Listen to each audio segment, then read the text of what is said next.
अपनी मंजिल को भुलाकर जिया तो क्या जिया, है दम तो उसे पाकर दिखा। लिख दे खून से अपनी कामयाबी की कहानी और बोल उस किस्मत को कि है दम तुम मिटा के दिखा। तो जय हिंद साथियों, जय जवान जय किसान। तो साथियों, आज अपन इस वीडियो के अंदर समझने वाले हैं एक टॉपिक, यानी मन चंगा तो कठौती में गंगा। यानी साथियों, आपकी जो ज़िंदगी है ना, वो आपके मन पर सबसे ज़्यादा डिपेंड करती है। यानी आपकी ज़िंदगी आपके मन पर निर्भर करती है। आप ज़िंदगी के अंदर क्या बनना चाहते हो और क्या नहीं बनना चाहते हो, ये सबसे पहले आपके मन पर सबसे ज़्यादा डिपेंड करता है कि आप ज़िंदगी में क्या बनोगे या क्या नहीं बनोगे। क्योंकि जैसा आप मन के अंदर सोचोगे ना, वैसा ही आप बन जाओगे। इसको एक एग्जाम्पल की सहायता से अपन समझ सकते हैं, क्योंकि ये एक साइंटिफिकली प्रूफ हो चुका है कि अपना जो शरीर होता है ना, वो अपने हमेशा मन के कंट्रोल में रहता है। एक बार एक वैज्ञानिकों ने एक प्रयोग किया था। क्या लिया, एक अंधेरा कमरा था। एक अंधेरे कमरे के अंदर एक व्यक्ति को बिठाया। इस व्यक्ति को बिठा दिया और इस व्यक्ति की आंखों पर क्या बांधी, पट्टी बांधी। पट्टी बांधने के पश्चात एक व्यक्ति इसके पास आया और इसके 2 आलपिन चुभोई और इसको यह बोला कि तुझे सांप ने काटा है। तो यह व्यक्ति थोड़ी देर के बाद मर गया, यानी इसकी मृत्यु हो जाती है। बल्कि इसको सांप ने नहीं काटा था, इसके 2 आलपिन चुभाई थी। लेकिन इस व्यक्ति ने मन के अंदर सोच लिया था कि मुझे सांप ने काटा है। तो इसकी बॉडी के अंदर जब टेस्ट किया गया, यानी पोस्टमार्टम किया, तो इसकी बॉडी के अंदर जहर पाया गया, यानी इसके ब्लड के अंदर जहर की मात्रा पाई गई थी। अब आप समझ सकते हो कि इसकी बॉडी के अंदर जहर कहाँ से आया। क्योंकि जैसा आप सोचते हो ना, वैसी ही आपकी बॉडी हमेशा कार्य करती है। क्योंकि अपनी बॉडी के अंदर हमेशा डीएनए बनता है, डीएनए से बनता है आरएनए, आरएनए से बनता है हमेशा प्रोडक्ट। यानी जैसा आप सोचोगे वैसा आपका डीएनए बनेगा, डीएनए से आरएनए, आरएनए से वैसा ही प्रोडक्ट बनेगा। यानी जैसा आप सोचोगे वैसी ही आपकी कोशिका हमेशा उत्पाद का निर्माण करती है, वैसी आपकी बॉडी को बना देगी। यानी जब कोई व्यक्ति बीमार होता है और वो डॉक्टर के पास जाता है, तो डॉक्टर उसे यही कहता है कि तुम सही हो जाओगे। अगर डॉक्टर उसे यह बोल दे कि तू कभी जिंदगी में सही नहीं हो सकता, तो वो इंसान टेंशन ले लेके ही मर जाएगा। क्यों? क्योंकि उसको डॉक्टर ने बोल दिया। यानी आपकी बॉडी की जो बीमारी होती है ना, 50 से 60% बीमारी आपका मन कंट्रोल कर सकता है। यानी अगर आप चाहो तो 50 से 60% बीमारी को आप स्वयं खुद खत्म कर सकते हो शरीर के अंदर। ऐसी पावर होती है आपके मन के अंदर। यानी अपना मन पूरे शरीर पर कंट्रोल रखता है। तो एक शब्द आता है, मन चंगा तो कठौती में गंगा। यानी रैदास, जिनको रविदास के नाम से भी जाना जाता है, इनका जन्म रविवार को हुआ था।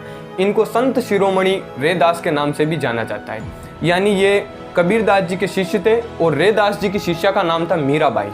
और रैदास जी ने एक गीत भी लिखा है जो अधिकतर कंपटीशन में पूछा जा चुका है कि प्रभु तुम चंदन हम पानी। यह गीत किसने लिखा था? यह गीत रैदास जी ने लिखा था। रैदास जी के गीत को यानी हमेशा पर्ची के नाम से जाना जाता है और रैदास जी की छतरी चित्तौड़गढ़ दुर्ग के अंदर बनी हुई है। तो अब इस शब्द को समझते हैं, मन चंगा तो कठौती में गंगा। एक समय की बात है जब रैदास जी अपनी झोपड़ी के अंदर बैठे हुए थे और रैदास जी क्या कार्य करते थे, चमार जाति से संबंधित यानी नीची जाति से थे। तो वो क्या करते थे, इंसानों के जो भी व्यक्ति आता ना, उनके जूतों को सही करने का कार्य करते थे, यानी जूते पॉलिश करते थे। एक बार उनके पास एक ब्राह्मण यानी महात्मा आए, उन्होंने अपने जूते दिए उनको कि आप मेरे जूतों को सही कर दीजिए। तो रैदास जी ने जूते सही किए। तो रैदास जी ने उन महात्मा से पूछ लिया कि महात्मा आप कहाँ जा रहे हो? तो महात्मा ने कहा मैं गंगा स्नान करने के लिए जा रहा हूँ। तो रैदास जी ने कहा अच्छा आप गंगा स्नान करने जा रहे हो? तभी महात्मा ने कहा कि आप क्या समझोगे गंगा स्नान, क्योंकि आप तो नीची जाति से बिलोंग करते हो। तो रैदास ने कहा सही कहा महात्मा, हम गंगा स्नान को नहीं समझते हैं।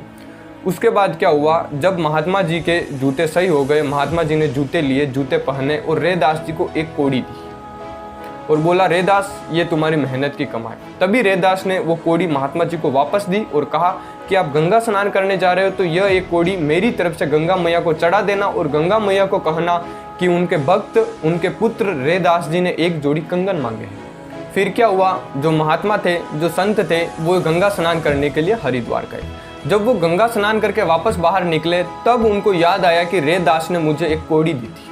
तो महात्मा जी ने वो कोड़ी गंगा मैया को चढ़ाई और गंगा मैया को कहा गंगा मैया यह आपके पुत्र रैदास ने आपको दी है और एक जोड़ी आपसे कंगन मांगे। जब महात्मा जी स्नान करके वापस बाहर निकले, तब वो हाथों को ऐसे पानी से बाहर निकाला, तब उनके हाथ में एक जोड़ी कंगन आ गए थे। महात्मा जी आश्चर्यचकित हो गए कि मैं गंगा मैया का इतना बड़ा भक्त हूँ, मैया ने मुझे कभी कंगन नहीं दिए और उस नीची जाति के व्यक्ति को कंगन दे दिए।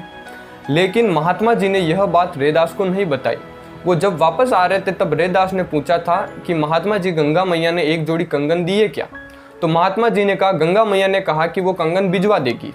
और महात्मा जी ने वो कंगन वहाँ का जो राजा था ना उसकी रानी को जाके दे दिए, क्योंकि वो गंगा मैया द्वारा दिए गए कंगन तो सबसे बेस्ट कंगन थे, यानी एंटीक कंगन थे वो, यानी उस कंगन के जैसा दुनिया में एक भी कंगन का जोड़ा नहीं था।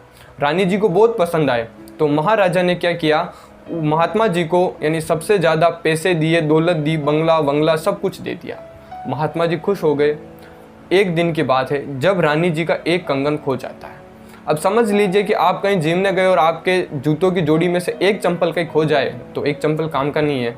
उसी तरह एक जोड़ी कंगन में से एक कंगन खो गया। अब रानी जी ने कहा कि मुझे ऐसा का ऐसा कंगन वापस चाहिए। महात्मा जी को बुलाया और कहा, महात्मा जी मुझे एक जोड़ी कंगन और चाहिए ऐसे ही। महात्मा जी ने कहा कि अब ये कंगन वापस नहीं मिलेंगे क्योंकि ये बहुत ही मेहनत से बनाए हुए कंगन है। तो राजा जी ने कहा, महात्मा जी अगर आपने कंगन नहीं दिए तो आपको मृत्युदंड दिया जाएगा। महात्मा जी टेंशन में हो गए। तब वो साधु महात्मा फिर से कहाँ गए, रैदास जी के पास गए। रैदास जी को पूरी घटना सुनाई कि गंगा मैया ने कंगन दिए थे, मैंने आपको नहीं दिए और मैंने रानी जी को जाके दे दिए।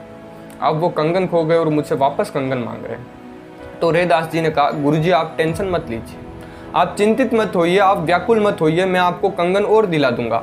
आप तो राजा जी को यहाँ बुलाइए, मैं गंगा मैया को यहीं प्रकट कर दूंगा। गुरुजी को विश्वास नहीं हुआ। अरे रैदास, तुम यहाँ गंगा मैया को प्रकट करोगे, कैसे करोगे? आप तो राजा जी और मंत्री जी को बुलाइए। एक दिन का समय हुआ, एक दिन का समय निश्चित किया। राजा जी और मंत्री, रानी जी सब आए। तब क्या किया, रैदास ने एक कठौती ली। कठौती का मतलब होता है जो व्यक्ति मतलब जूतों को सही करने वाला व्यक्ति होता है ना, जो भी मतलब जूते वूते पॉलिश करता है, उनके पास एक रबड़ का बना हुआ छोटा सा कठौता होता है। उसके अंदर क्या वो पानी डाल के रखते हैं। तो उसके अंदर पानी डाला और रैदास ने गंगा मैया को प्रणाम किया और कहा, गंगा मैया मुझे एक जोड़ी कंगन दीजिए। तभी वहां से गंगा मैया प्रकट हुई और एक जोड़ी कंगन दिए रैदास को। तब राजा को भी विश्वास नहीं हुआ। तभी से यह वाक्य प्रचलित हो गया कि मन चंगा तो कठौती में गंगा, यानी आपका मन ही आपके शरीर को हमेशा कंट्रोल करता है। लेकिन आजकल क्या करें, अपने देश का शिक्षा का सिस्टम ही ऐसा बना रखा है कि शिक्षा को मनोरंजन के अंदर डाल दिया, क्योंकि जीएसटी लगा दी शिक्षा के ऊपर। वहीं 18% जीएसटी मूवी के टिकट पर और वही 18% जीएसटी आपकी शिक्षा के ऊपर। सरकार तो शिक्षा को बढ़ाने की जगह घटाई जा रही है, क्योंकि पहले जो सरपंच का चुनाव होता था ना, उसमें कम से कम 8वीं पास था। लेकिन क्या किया, 11 फरवरी 2019 से नया संशोधन हुआ संविधान के अंदर और राजस्थान के अंदर पंचायती राज चुनाव के अंदर शिक्षा को हटा दिया गया, यानी शिक्षा रखी ही नहीं। यानी अशिक्षित ही क्या बनेगा, गांव का सरपंच बनेगा, वही कार्यपालिका और न्यायपालिका को संभालेगा। तो अब आप सोच लीजिए कि देश आगे कैसे बढ़ेगा। और अपने देश के ऊपर सबसे ज़्यादा जो अभी इफेक्ट पड़ रहा है ना, वो पड़ रहा है सोशल मीडिया का। सरकार बनाना चाह रही है डिजिटल इंडिया, लेकिन सरकार को डिजिटल इंडिया बनाने से पहले डिजिटल इंडिया की शिक्षा देना ज़रूरी है। क्योंकि आप खुद समझ सकते हो कि पहले इंस्टाग्राम पे एक गाना बहुत ही ज़्यादा वायरल हुआ था, 4 नंबर गाड़ी मतलब बदमाशा का क्षेत्र। उसमें क्या करते हैं, अब गांव के लड़के थे, मेले के अंदर गए, 10, 15, 20 रुपए की पिस्टल लेकर आते थे। अब उस बंदूक के साथ अच्छी सी पोस्ट डाल के वो गाना सेट करते थे, यानी गैंगस्टर बनने लग गए थे लड़के। अभी भी है, बहुत सारे हैं, एक पिस्टल का फोटो लेकर वायरल करते हैं कि गैंगस्टर। बेटा तुम अभी मूंगफली के दाने हो, अभी मूंगफली से बाहर भी नहीं निकले और तुम गैंगस्टर बन रहे हो। यानी ये यही सोचते हैं कि गैंगस्टर की लाइफ बहुत अच्छी होती है, लेकिन ये पता नहीं है कि जब गैंगस्टर किसी पुलिस वाले के हत्थे चढ़ता है ना, तो उसका काचा बादाम पक्का बादाम बन जाता है। यानी सोशल मीडिया पर एक गाना भी बहुत ज़्यादा वायरल हुआ था, इंस्टाग्राम पे उस पर भी सबसे ज़्यादा रील बनी थी। वो था तेरी ज़िंदगी को जन्नत बनाएंगे हम। यानी गांव के लड़के थे, अच्छा सा फोटो वोटो सेट करके गाना वाना सेट कर देते, तेरी ज़िंदगी को जन्नत बनाएंगे हम। अरे बेटा तुम्हारी खुद की ज़िंदगी पहले जंड बनी हुई है, तुम क्या दूसरों की ज़िंदगी को जन्नत बनाओगे? यानी तुम्हें खुद के ज़िंदगी के अंदर कोई टारगेट नहीं है, तुम्हारे खुद का कोई अहम नहीं है और तुम दूसरों की ज़िंदगी को जन्नत बना रहे हो। यानी पहले खुद अपने पैरों पर खड़े हो जाओ, कुछ बनने के बारे में सोच लो, उसके बाद में दूसरों की ज़िंदगी को जन्नत बनाना। तुम्हारे माँ बाप उधर खेतों के अंदर पसीना बहा रहे हो और तुम दूसरों की ज़िंदगी को जन्नत बनाने पर लगे हुए हो। बस यही इफेक्ट पड़ रहा है अपने देश के अंदर सोशल मीडिया का सबसे ज़्यादा।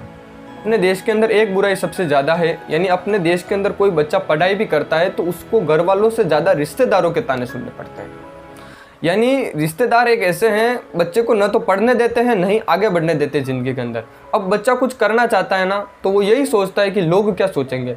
लेकिन याद रखना साथियों, अगर लोग क्या सोचेंगे ये भी अगर तुम सोचोगे तो फिर लोग क्या सोचेंगे। लोगों के बारे में सोचना हमेशा बंद कर दो, क्योंकि जब तुम कामयाब हो जाओगे ना तो लोग तुमसे दूर के रिश्ते भी निकालने लग जाएंगे। और दोस्तों, अपनी ज़िंदगी के अंदर अपने माँ बाप को कभी टेंशन मत देना, यानी माँ बाप को कभी भी दुखी मत होने देना। क्यों? क्योंकि आपका किसी कंपटीशन में सिलेक्शन भी नहीं होता है ना, तो आप बहुत ज़्यादा दुखी हो जाते हो, अंदर से टूट जाते हो, लेकिन आपके माता पिता हमेशा आपको नहीं टूटने देते, क्योंकि वो हमेशा आपको धैर्य बनाए रखने के लिए कहते हैं कि बेटा धैर्य रखो, एक दिन अच्छा दिन आएगा। इसको आप एग्जाम्पल की सहायता समझ सकते हो। जब राम भगवान वनवास जा रहे थे ना, अगर मान लीजिए वो राम भगवान अपनी माता की बात नहीं मानते और वनवास नहीं जाते, तो आज वो राम बनकर रह जाते, उनके नाम के आगे श्री नहीं लगता, उन्हें अपन ओनली फॉर राम ही कहते हैं, आज अपन उनको श्री राम कहते हैं। इसलिए ज़िंदगी के अंदर हमेशा धैर्य और पेशेंस होना चाहिए।